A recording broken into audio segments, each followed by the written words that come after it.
শেখ হাসিনার পতন কিংবা ২৪-এর গণ অভ্যুত্থান, এক্ষেত্রে সাংগঠনিক অবদানের কথা উঠলে সবার আগে নাম আসে বৈষম্য বিরোধী ছাত্র আন্দোলনের। এটা সত্যি, কিন্তু এই প্ল্যাটফর্ম তো কেবল ২-৪ জন অরাজনৈতিক ব্যক্তিকে দিয়ে গড়ে ওঠেনি, গড়ে উঠেছে দেশের অন্যান্য বৃহৎ এবং ছোট ছোট দলগুলোর কর্মী সমর্থকদের প্রত্যক্ষ এবং পরোক্ষ অংশগ্রহণে। কারা তারা? স্বাভাবিকভাবেই নাম আসে বিএনপি, জামাতে ইসলামী, ছাত্র শিবির, গণ অধিকার পরিষদ, এবি পার্টি, এমন বেশ কিছু দলের। কিন্তু একটি নাম কখনো কোনো মিডিয়ায়, টকশোতে, খবরের কাগজে কিংবা সামাজিক যোগাযোগ মাধ্যম কোথাও আসে না: ছাত্রী সংস্থা। দেখুন, জামাত শিবিরের নাম আসলেও তাদেরই ভ্রাতৃপ্রতিম ছাত্রী সংস্থার নাম কিন্তু আসে না তেমন। কিন্তু জানেন কি, এই কোটা আন্দোলনটারে এক দফায় আনতে কত বড় ভূমিকা রেখেছিল ছাত্রী সংস্থার বোনেরা? ১৬ জুলাই মধ্যরাতের এই মিছিলটা দেখুন। সামনের সারিতে দাঁড়ানো ঢাকা বিশ্ববিদ্যালয়ের বিভিন্ন হলের মেয়েদের হল থেকে অংশ নেয়া শিক্ষার্থীরা। সেদিন শেখ হাসিনা তার ক্ষমতার মসনদে শেষ পেরেকটা মেরেছিলেন ছাত্রছাত্রীদের রাজাকারের নাতিপুতি বলে। আগুনে ঘি ঢেলেছিলেন তিনি। আর তার এই বক্তব্যের প্রতিবাদ জানাতে প্রথম উদ্যোগ নিয়েছিল ঢাবির বেগম রোকেয়া হলের মেয়েরা।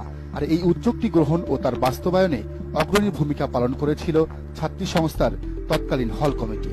পরে ঢাকা বিশ্ববিদ্যালয়ের কমিটির নেত্রীরা পাশের শামসুন্নাহার হল, কবি সুফিয়া কামাল হলের কর্মীদের ডেকে আনে এবং সবশেষ যুক্ত হয় দূরের কুয়েতমৈত্রী হলের মেয়েরা।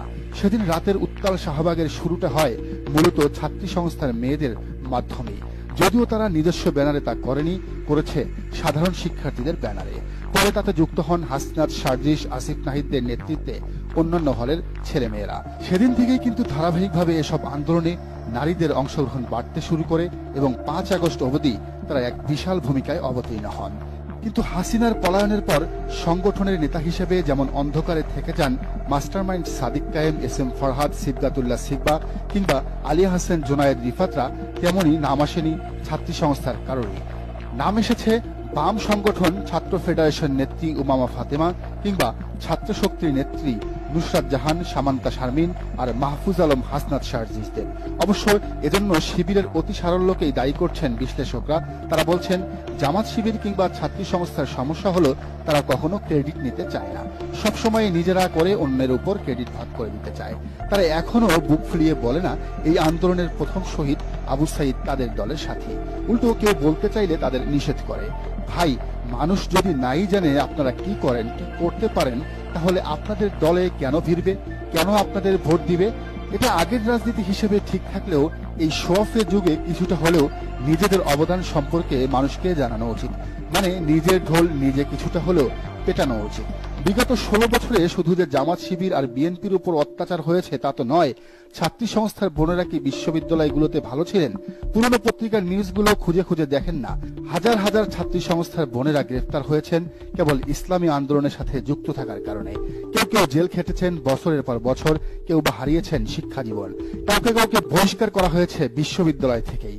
তারাবির নামাজ থেকে আটক, ইসলামী বই ঘরে পাওয়ায় গ্রেফতার, এমন শত শত নিউজ পাওয়া যাবে অনলাইনের মূলধারার গণমাধ্যমে। তাহলে এসব বিষয় কেন সামনে আসছে না? আজকে শাহবাগের কেউ আটক হলে, লাকি আক্তারের নামে মামলা হলে কিংবা ছাত্র ইউনিয়নের কোনো নারী হেনস্থা হলে প্রথম আলো, ডেইলি স্টার যেভাবে কান্না করে, ছাত্রী সংস্থার মেয়েদের উপর চলা জুলুমকে তারা কি সেভাবে তুলে ধরেছে? ধরে নাই, ধরবেও না। তবে এবার ছাত্রী সংস্থার মেয়েরা নিজেরাই উদ্যোগ নিয়েছে এ দেশ আর দেশের মানুষের জন্য তাদের স্যাক্রিফাইসের কথা তুলে ধরতে সামাজিক যোগাযোগ মাধ্যম ফেসবুক, টুইটার, ইউটিউবে তারা সক্রিয় হচ্ছে। প্রকাশ্যে সেমিনার করা শুরু হয়েছে, কিন্তু এর সবই তারা করছে ইসলামের বিধান মেনে, পর্দা মেনে। অবাক করা ব্যাপার হলো, ফেসবুক পেজ খোলার মাত্র ১২ ঘন্টার মধ্যেই তাদের ফলোয়ার হয়েছে ১২,০০০-এর বেশি। চিন্তা করা যায় মানুষ আসলে কতটা সাড়া দিচ্ছে এদের কার্যক্রমে। আগামী দিনে ইসলামী ছাত্রী সংস্থা ছাত্র শিবিরের মতোই একটি সারা জাগানো সংগঠনে রূপ নেবে এই প্রত্যাশা করছেন সংশ্লিষ্টরা। তবে ইতিমধ্যে তাদের সমালোচনাও শুরু হয়েছে। বলা হচ্ছে, নারীরা থাকবে ঘরের ভেতর, তারা কেন রাজনীতিতে, তাদের আবার কিসের সংগঠন? দর্শক, আপনার কি মনে হয়, ছাত্রী সংস্থার এসব কর্মকাণ্ড কি ঠিক আছে নাকি ভুল?